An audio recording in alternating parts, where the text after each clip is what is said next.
There. My name is Lindsay Goulet, and I am going to take you through today's webinar on chronic stress and your nervous system. A little bit about me. My name again is Lindsay. I do have a PhD in occupational and exercise physiology, or exercise and occupational physiology, however you want to word it. And I work as the Director of Programming and Education for the Center of Clinical Excellence for Veterans and First Responders Health. Of course, if you don't know about the center already, you can go out to the website www.vfrh.ca, and in there it's going to go through all of the programs and services, or most of the programs and services that we have available to you. Before we get started on the presentation for today, I need you to have a pen and paper available to you because we're going to do a quick little kind of stress quiz at the beginning of this presentation. So if you need to pause I guess you can't pause it. I'll just give you a second to get a pen and paper, or you can use the notes tab on your phone. So what we're going to do is we're going to go through a perceived stress scale, and there's 10 questions. So don't think that there's 100. There's 10 questions that we're going to go through. Some of them will be rated a little differently. So just be aware of the scale that we're going to use, and I'll mention it. So question number 1, we'll get right into it, is in the last month, how often have you been upset because of something that happened unexpectedly? 0 is never, 1 almost never, 2 sometimes, 3 fairly often, and 4 is very often. Question number 2, in the last month, how often have you felt that you were unable to control the important things in your life? 0 is never, up to 4, very often. And then question 3, in the last month, how often have you felt nervous and stressed? 0 is never, and 4 is very often. Choose the number there.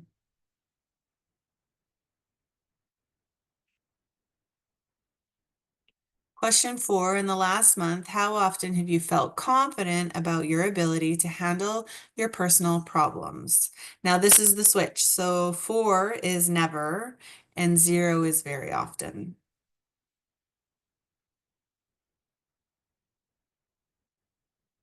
Question 5, in the last month, how often have you felt that things were going your way? Again, switched. This 4 is never, and 0 is very often.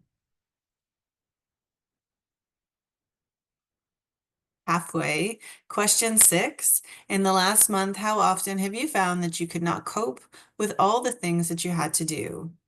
0 is never, and up to 4 very often.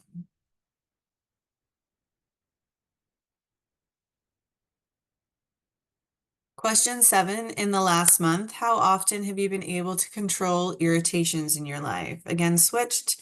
4 is never, 3 is almost never, 2 is sometimes, 1 is fairly often, and 0 is very often. Question 8, in the last month, how often have you felt that you were on top of things? 4 is never, 3 almost never, 2 sometimes, 1 fairly often, 0 is very often. Second last question, in the last month, how often have you been angered because of things that happened that were outside of your control? 0 is never, up to 4 very often.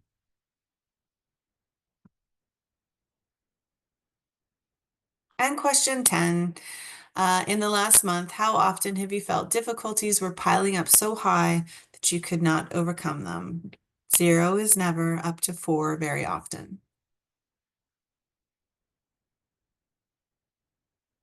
So that was the last question. So let's quickly do the math. You do your math. And remember the scales if you need to. First, reverse the scores for question 4, 5, 7, and 8, like we discussed. And then calculate your final total score. And here is the results. So scores ranging from 0 to 13 would be considered low stress. Scores ranging from 14 to 26 would be considered moderate, and 27 to 40 would be considered high stress. So, a little quick evaluation on how your stress is and where you're at. And then that is going to lead us into what we're going to discuss today, which is chronic stress in your nervous system. And the most important thing, or not the most, one of the important things to understand for this session is what the autonomic nervous system is. So we have two parts of the autonomic nervous system you need to be aware of. We have the sympathetic nervous system, which ramps things up, and we have the parasympathetic nervous system, which calms things down. And so if you think of it in terms of the Hulk, which I always like a good little analogy. So Bruce Banner, the calm one, you want to know how he stays calm, his nervous system is regulating. That's the parasympathetic, causing calm, causing just the kind of calmer place of well-being. Then we have the Hulk, and this would be considered your sympathetic nervous system. This is where things are ramped up. Things get a little wild, everything increases. So that would be the sympathetic. Things are ramping up. So the number one job of your autonomic nervous system, the number one job is to keep you regulated. And if we can't regulate, then we're going to be in a place of chronic fight or flight or chronic stress.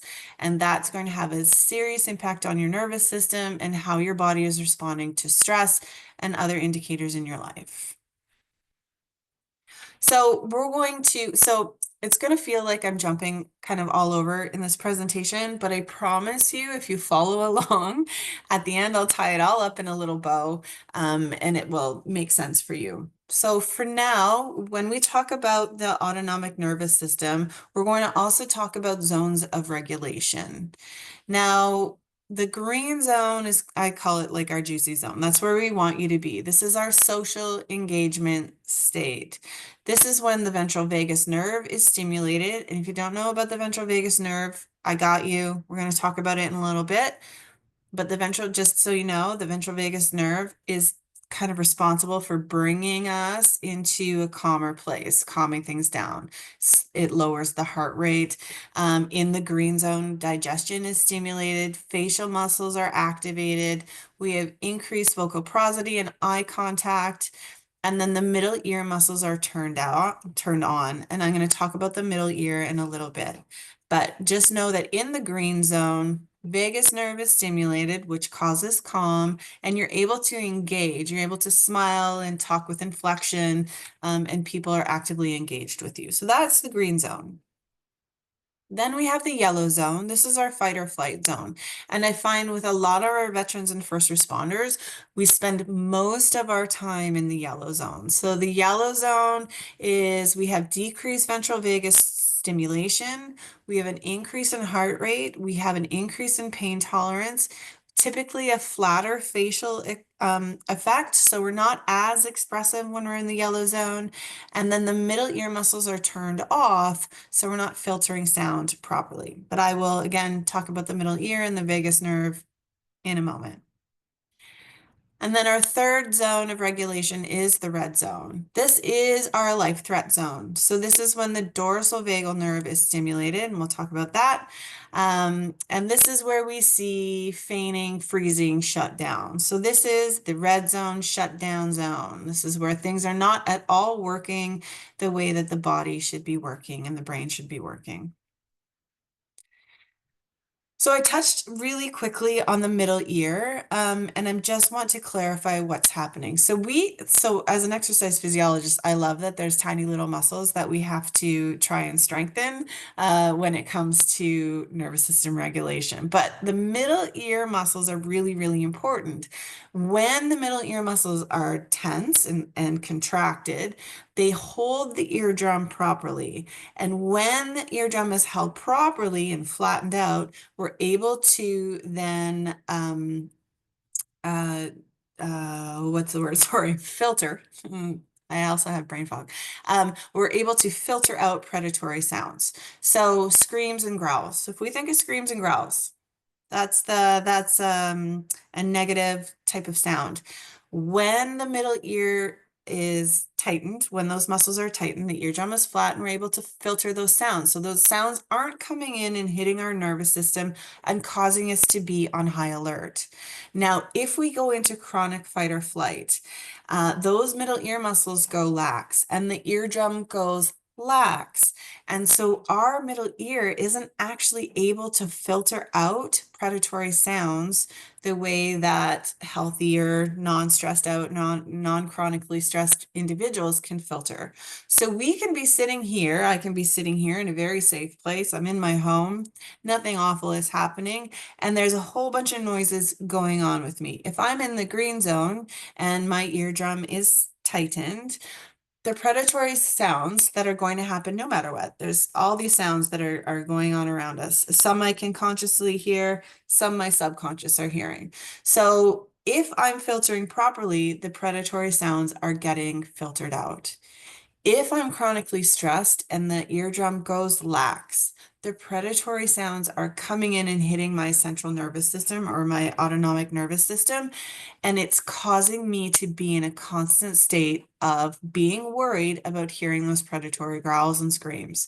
So if I'm not filtering properly, all of a sudden I can be sitting in a room and a noise can occur that I consciously can't hear, but it is hitting my nervous system, causing me to be on high alert.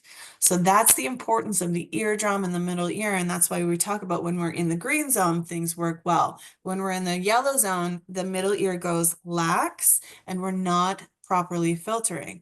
If you're in chronically yellow zone, the middle ear is lax a lot of the time, allowing predatory sounds to hit your nervous system, even if there's nothing to be worried about. So that's just a very interesting fact I feel a lot of veterans and first responders don't know about, but it's really important to understand how important that middle ear is for filtering sounds. Okay, put that aside. Just that's always just a very interesting piece, I think. So let's move on to the nervous system and zones of regulation, okay? We have something called neuroception, and this is the body's way of scanning our surroundings or people we meet to determine whether they are safe or dangerous. And the answer to that question tells you everything. The important thing to understand about neuroception is that it is instant and it is automatic, and you have absolutely no control over it.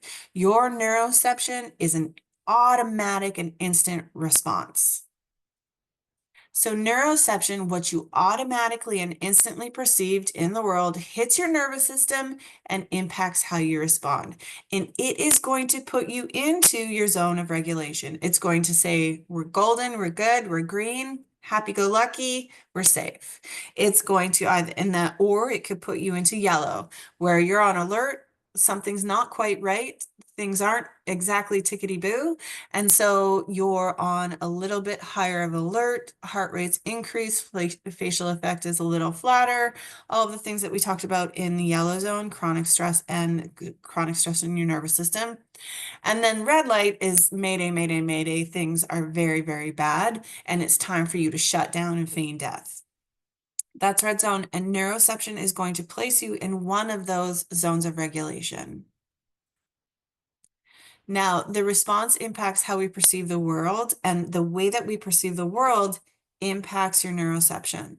So how you see things, smell, hear, connect, your social interactions, everything that you have coming at you is going to hit your nervous system. And again, you're going to be placed into one of the zones of regulation. So for a lot of people, sound, big loud noises, bangs like that can be very triggering and cause you to jump into either yellow zone or red zone for some people.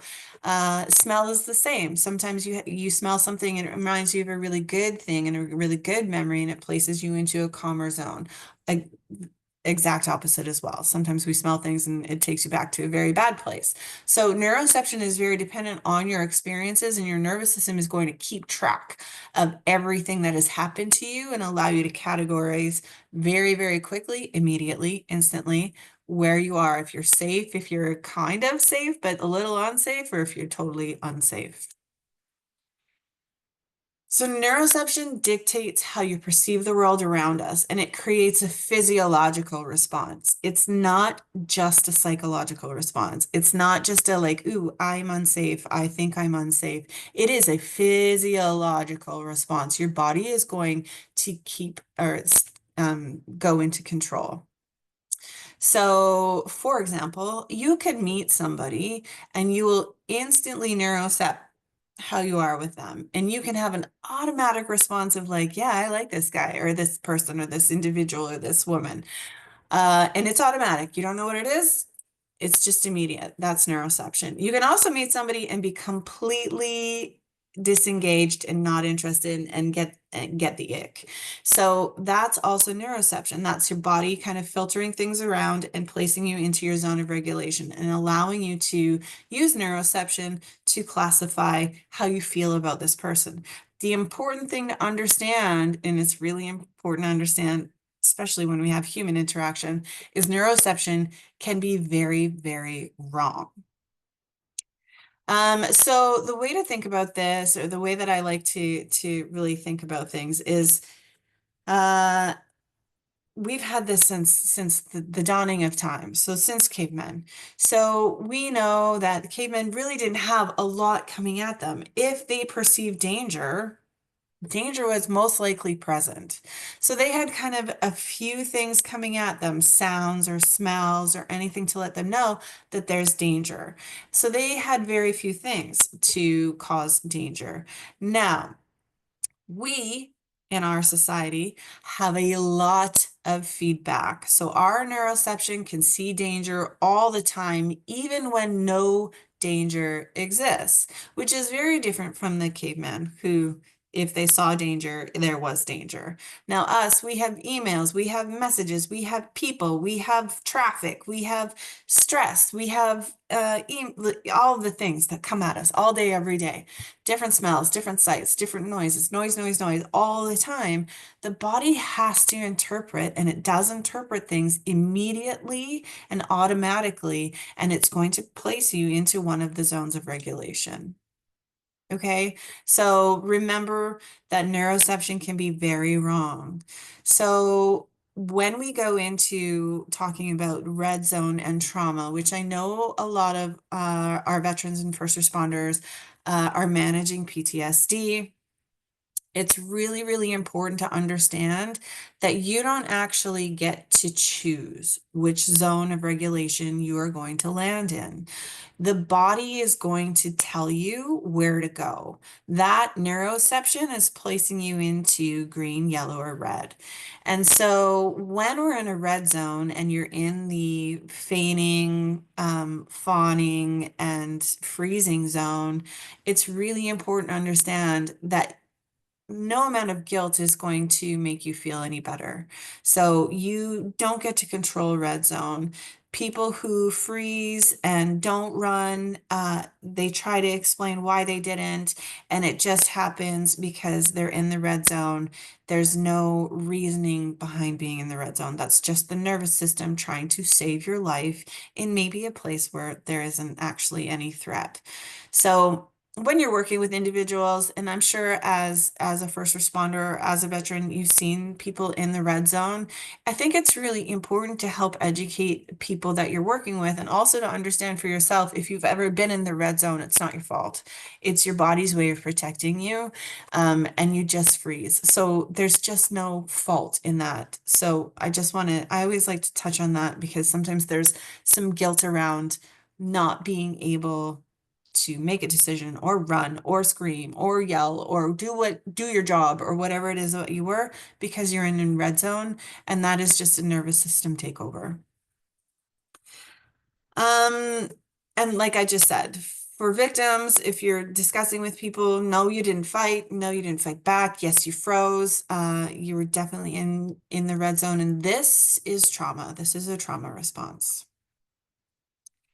The autonomic nervous system is involuntary, and that's the important thing that I need people to understand, especially if they go in red zone and they're holding a lot of guilt. This is involuntary. The nervous system is making the decision, not your coherent brain. It is your lizard brain making the decision. You have no control over how your nervous system responds.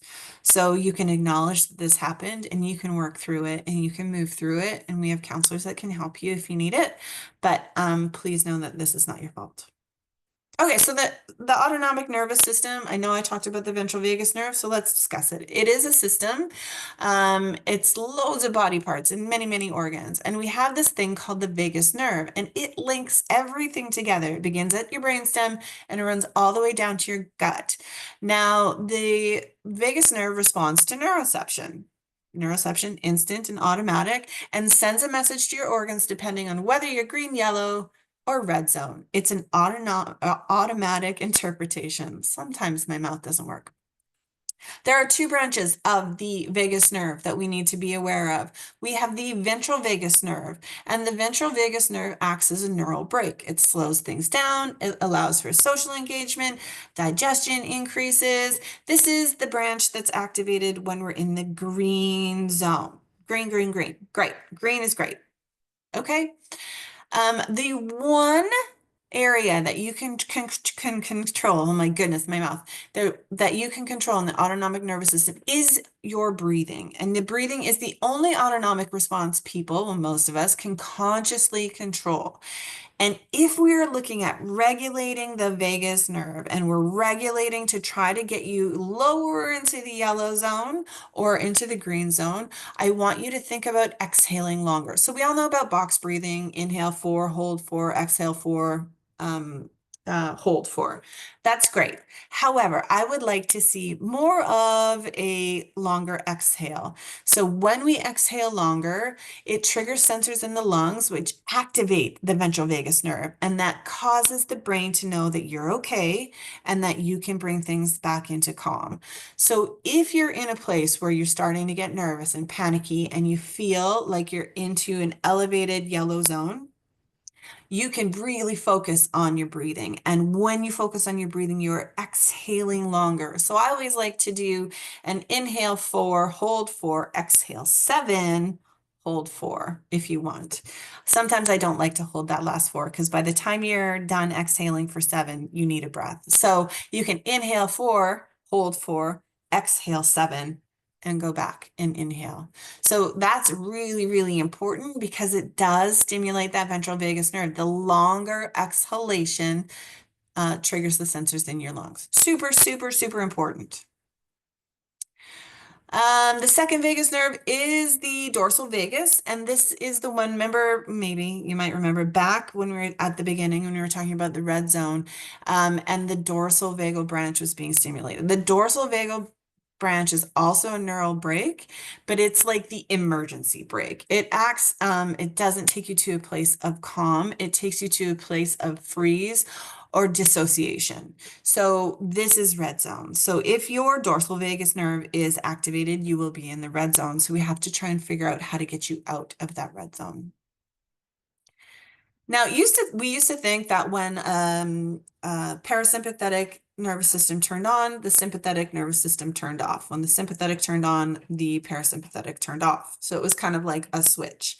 What we know now is that individuals can go between green and yellow states. Healthy individuals can go between green and yellow states with ease.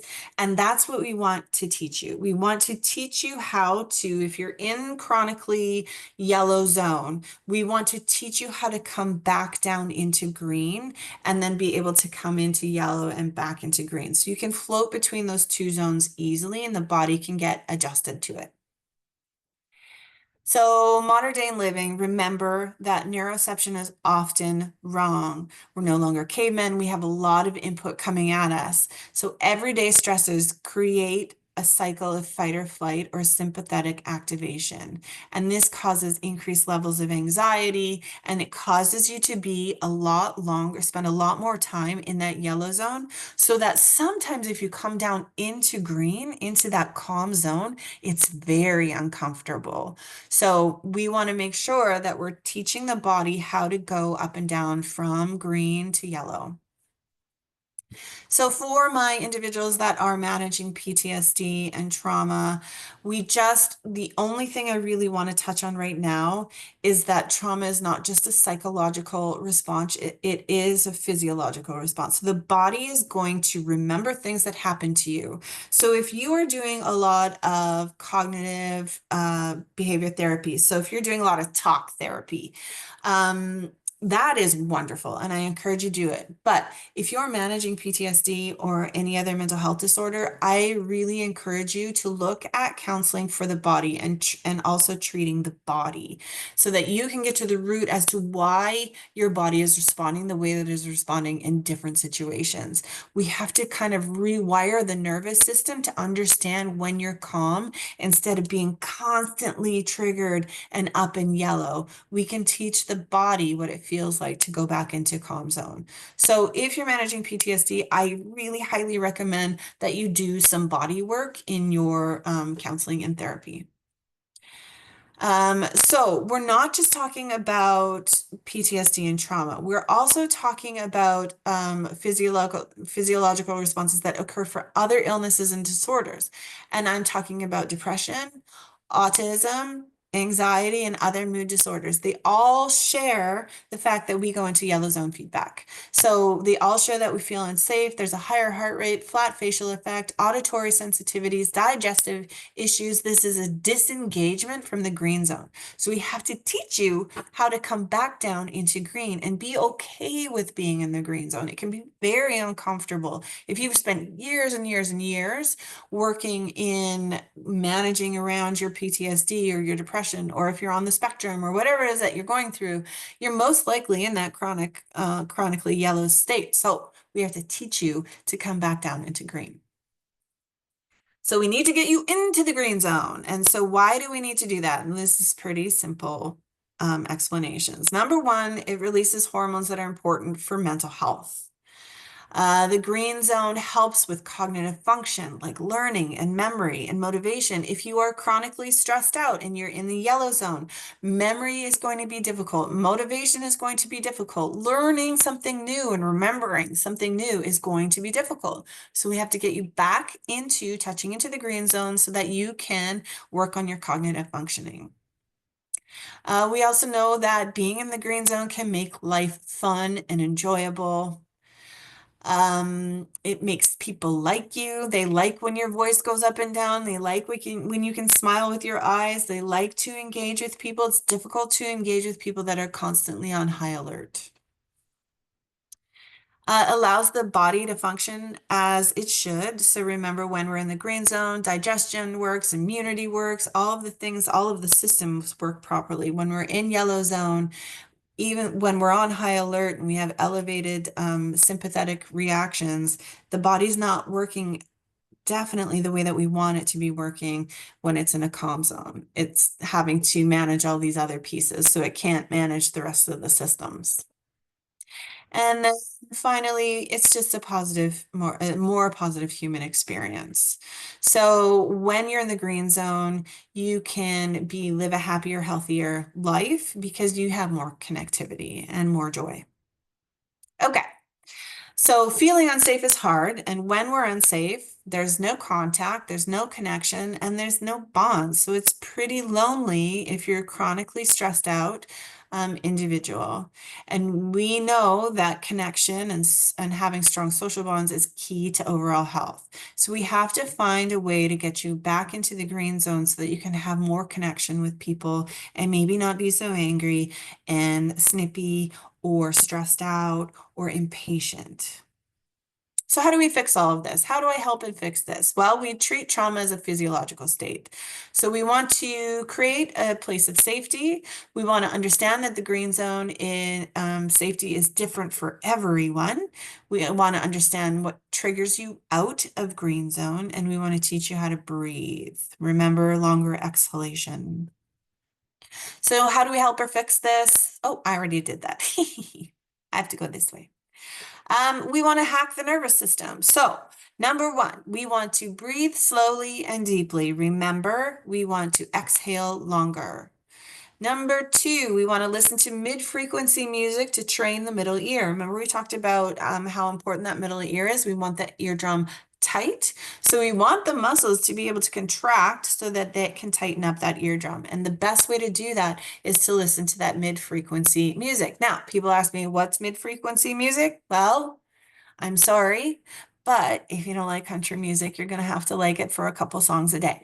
Country music or Disney music, anything that has that mid frequency, kind of really easy, no high pitches and no real deep anything, just kind of mid frequency. That's what you're looking for. And typically that is country music and or Disney.